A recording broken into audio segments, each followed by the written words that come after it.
Hello class 6, good morning to you all.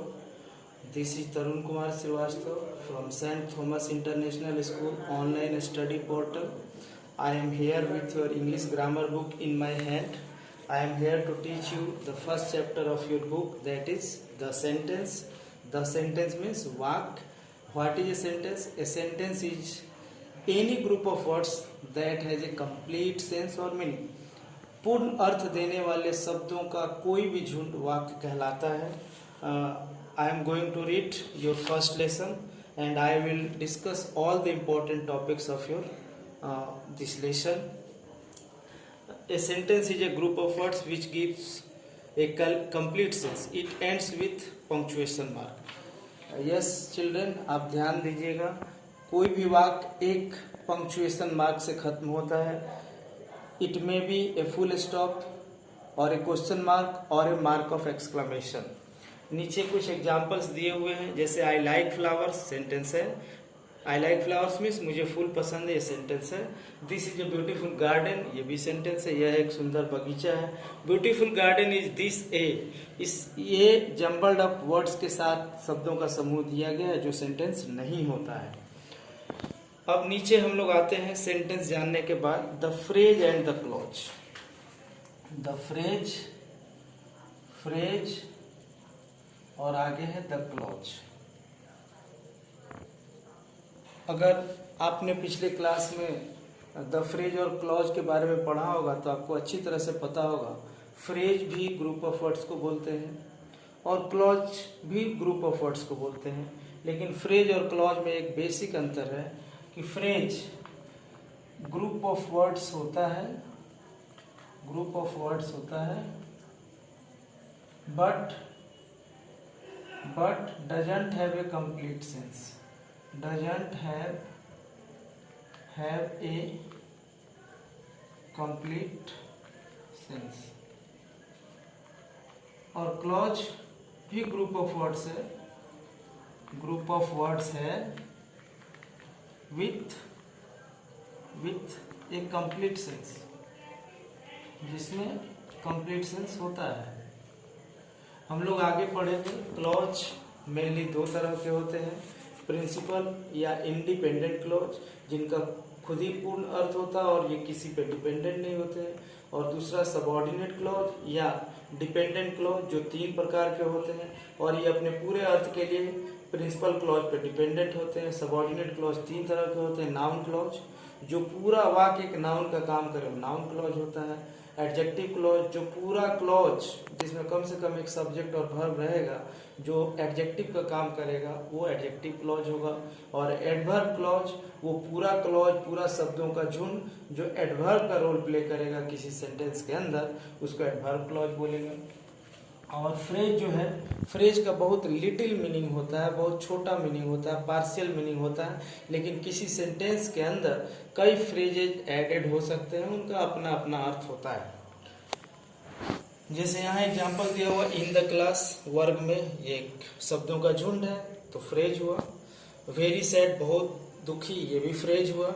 To Delhi, Delhi को, ये भी फ्रेज हुआ. सेंटेंस तो हुआ नहीं, क्लॉज भी नहीं हुआ. क्लॉज में कम से कम एक सब्जेक्ट और वर्ब का होना जरूरी है. क्लॉज फ्रेज का डेफिनेशन है, ए phrase is a group of words without a verb and is a part of sentence.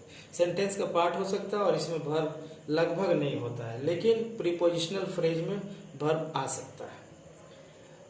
अब क्लॉज की डेफिनेशन देखते हैं. Clause is a group of words with a verb which is a meaningful part of a sentence. Sentence का एक meaningful part होता है clause, लेकिन principal clause जो होता है मीनिंगफुल पार्ट नहीं होता है, कंप्लीट मीनिंग ही देता है, इसलिए वो सेंटेंस के इक्विवेलेंट होता है. आप इधर एक एग्जांपल दिया, I know Komal who is a manager. मैं कोमल को जानता हूँ या जानती हूँ जो कि एक मैनेजर है, प्रबंधक है. आई नो कोमल भी क्लॉज है और हु इज ए मैनेजर भी क्लॉज है.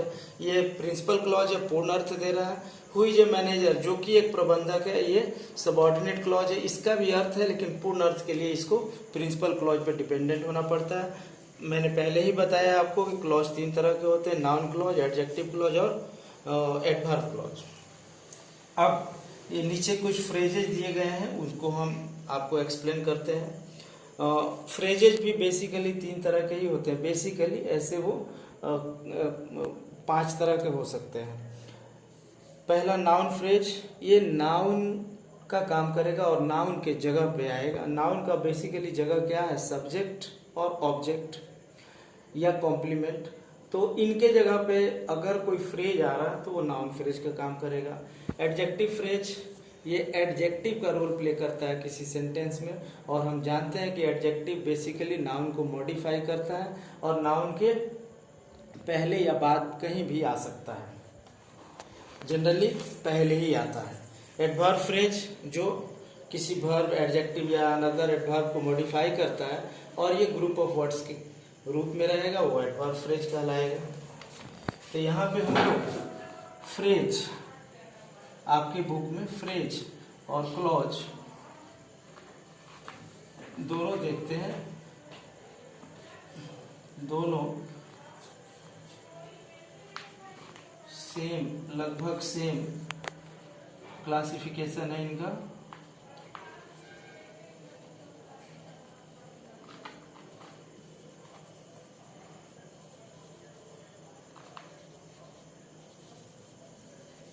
ये तीनों फ्रेज हैं और ये तीनों क्लॉजेज हैं। अब I move on to the next topic which is types of sentences. हमने पिछले क्लासेज में भी पढ़ा है सेंटेंस के टाइप्स क्या क्या होते हैं। बेसिकली सेंटेंस 5 तरह के होते हैं। पहला क्या होता है, एसर्टिव या डिक्लेरेटिव, निश्चयवाचक। इसका एक और नाम है स्टेटमेंट। ये किसको बोलते हैं, जो भी सेंटेंस एक फुल स्टॉप से खत्म हो और जिसमें हाँ या ना का बोध हो, वो असर्टिव या डिक्लेरेटिव या स्टेटमेंट कहलाता है। जैसे आई एम ए बॉय, मैं एक लड़का हूँ, हाँ मैं एक लड़का हूँ। सेकेंड सेंटेंस है इंट्रोगेटिव सेंटेंस, प्रश्नवाचक वाक्य, इसको क्वेश्चन भी बोलते हैं। ये 2 तरह के होते हैं, यस नो क्वेश्चन और WH क्वेश्चन। ये सेंटेंस से एक क्वेश्चन मार्क से एंड करते हैं और इसमें कुछ न कुछ प्रश्न पूछे जाते हैं। जैसे व्हाट इज योर नेम, ये WH क्वेश्चन है। आर यू हैप्पी टुडे, क्या तुम आज खुश हो, इसमें भी क्वेश्चन पूछा जा रहा है, लेकिन ये यस नो क्वेश्चन है। तीसरा है सेंटेंस इंपरेटिव सेंटेंस, आज्ञाबोधक या आदेश बोधक वाक्य। ये 4 तरह के होते हैं। कमांड, जिसमें शुद्ध आदेश दिया जाता है, गो टू मार्केट। दूसरा advice, brush your teeth daily, रोज अपने दांत धो। तीसरा है एडवाइस रिक्वेस्ट, जिसमें प्लीज काइंडली लगा के बोलते हैं, प्लीज कम हियर। और चौथा प्रोहिबिशन, मना है, जिसमें निगेटिव ऑर्डर्स दिया जाता है, don't do this, don't switch on the fan, इस तरह से। चौथा सेंटेंस है एक्सक्लामेटरी सेंटेंस। एक्सक्लामेटरी सेंटेंस एक मार्क ऑफ एक्सक्लामेशन से खत्म होता है और इसमें डीप इमोशंस, स्ट्रॉन्ग इमोशन या सडन इमोशन की अभिव्यक्ति होती है। 5वां सेंटेंस होता है ऑप्टेटिव सेंटेंस। ये भी मार्क ऑफ एक्सक्लामेशन से खत्म होता है और ये सेंटेंसेस जनरली मे और माइट से शुरू होते हैं और इसको आशीर्वाद बोधक वाक्य बोलते हैं। डियर स्टूडेंट्स, इस तरह से मैंने आपके फर्स्ट चैप्टर को कंप्लीट किया है। अभी और अब सेकेंड सेक्शन जो इम्पोर्टेंट सेक्शन है वो है प्रैक्टिस टाइम। प्रैक्टिस टाइम में आपको ये चैप्टर के इम्पोर्टेंट क्वेश्चंस को समझना है। फर्स्ट क्वेश्चन है reorder this group of words and make complete sentence using capital letter punctuation mark also. इसमें ए का फर्स्ट मैं कर देता हूँ, आप लोग बाकी करेंगे। Work gives food energy for, इसमें शब्दों को जम्बल्ड अप किया हुआ है, इसको ठीक से अरेंज करना है। Work gives food energy for, तो क्या होगा, फूड गिव्स फूड गिव्स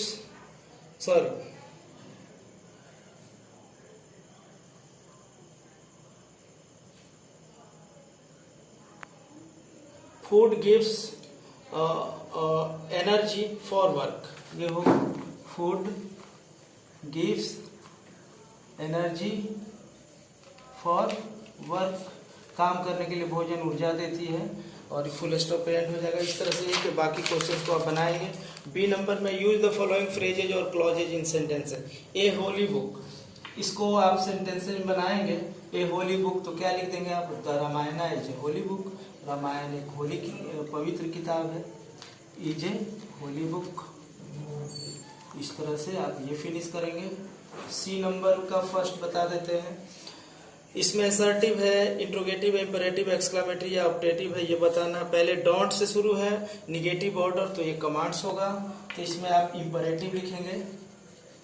बाकी आप बनाएंगे, गलती होगी तो हम आगे के वीडियोज में इसका सॉल्यूशन करेंगे या व्हाट्सएप पेज पर इसका सॉल्यूशन कर देंगे। डी में है कन्वर्ट एज डायरेक्टेड, इंट्रोगेटिव बदलना, he is going to office by bus, तो क्या हो जाएगा, is he going to office by bus. इसमें क्या किया जाएगा, एक क्वेश्चन मार्क लगा दिया जाएगा और जहां भी वर्ब रहेगा उसको शुरू में निकाल दिया जाएगा, लेकिन जहां पर वाई लगा के बनाना रहेगा वहां वाई लगा दिया जाएगा। जैसे why you are making a noise, तो वाई लिखा हुआ तो वाई से बनाइए, why are you making a noise. पांचवा है create sentences in your own words, इसमें अपने शब्दों में ई को बनाना है आपको, हम बता देते हैं। ई का फर्स्ट है स्लीप, स्लीप का एसर्टिव बनाना है, तो क्या होगा, I sleep at 10 PM daily, I go to sleep, मैं 10 PM पर रोज सोने जाता हूँ। इस तरह से असर्टिव बन गया। एक और दिया है इंट्रोगेटिव, इसको बना दीजिए, do you want to sleep now, क्या तुम अभी सोना चाहते हो, इस तरह सेंटेंस बन गया, want to sleep now. Dear students, बाकी 2 क्वेश्चन से आप बनाएंगे। मैं उम्मीद करता हूं कि आपको ये चैप्टर अच्छी तरह समझ में आया होगा। अगर इतना करने के बाद भी आपको कहीं त्रुटि रह गई हो, कहीं समझ नहीं आया हो या एक्सरसाइज बनाने में दिक्कत आ रहा हो, आप हेजिटेट मत करिएगा, व्हाट्सएप पेज पर अपने ग्रीवांसेज को, अपने प्रॉब्लम्स को शेयर करिएगा, मैं उसका सोल्यूशन करने की कोशिश करूंगा। Till then take care of yourself, study well, goodbye, thank you.